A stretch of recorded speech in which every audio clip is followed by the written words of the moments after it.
পাশাপাশি বলতে চাই, ভারত যেভাবে আধিপত্যবাদ কায়েম করার চেষ্টা করছে, ইসকনের মাধ্যমে বিভিন্ন হিন্দু কাজ ছেড়ে বিভিন্নভাবে চেষ্টা করছে, ভারতের আধিপত্যবাদের এই স্বপ্ন পীর সাহেব চরমনায়ের সঠিক নেতৃত্বে আগামী প্রজন্ম রুখে দেবে ইনশাআল্লাহ। পাকিস্তান হানাদার বাহিনী আমাদের সাথে যখন বৈষম্য করেছে, আমাদেরকে গোলাম বানানোর চেষ্টা করেছে, এই বাংলাদেশের মানুষ তাদের গোলামে মেনে যায় নাই। বৈষম্য দূর করতে বিপ্লব সংগ্রাম অব্যাহত রেখেছে, রক্ত দিয়েছে, বারবার করে রক্ত দিয়েছি, যারা পদ্মারা রক্ত দিয়েছে, আমরা রক্ত দিলাম, 52 রক্ত দিয়েছি, 69 রক্ত দিয়েছি, 71 রক্ত দিলাম, 90 রক্ত দিয়েছি।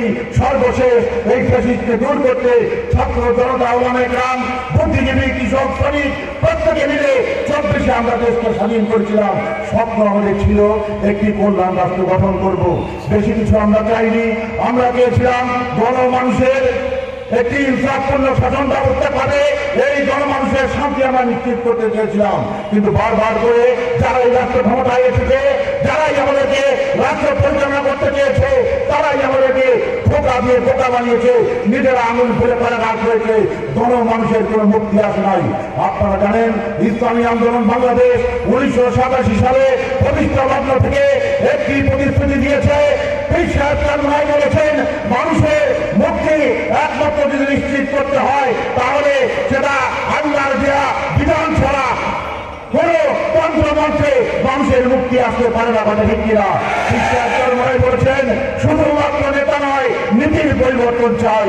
যতদিন পর্যন্ত ইসলামী শাসন ব্যবস্থার রূপরেখা আমরা নিশ্চিত করতে না পারবো, ততক্ষণ পর্যন্ত সাম্য, মানবিক মর্যাদা এবং ন্যায় বিচার আমরা প্রতিষ্ঠা করতে পারবো না।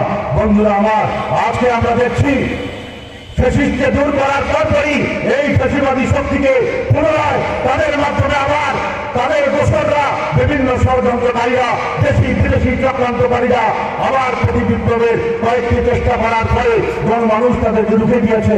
আজকে তত্ত্বাবধায়ক সরকার, আজকে আমাদের যে অন্তর্বর্তীকালীন সরকার হয়েছে, আমি তাদের কাছে বলতে চাই, আজকে বিভিন্নভাবে কিন্তু প্রশ্ন দেখা দিয়েছে।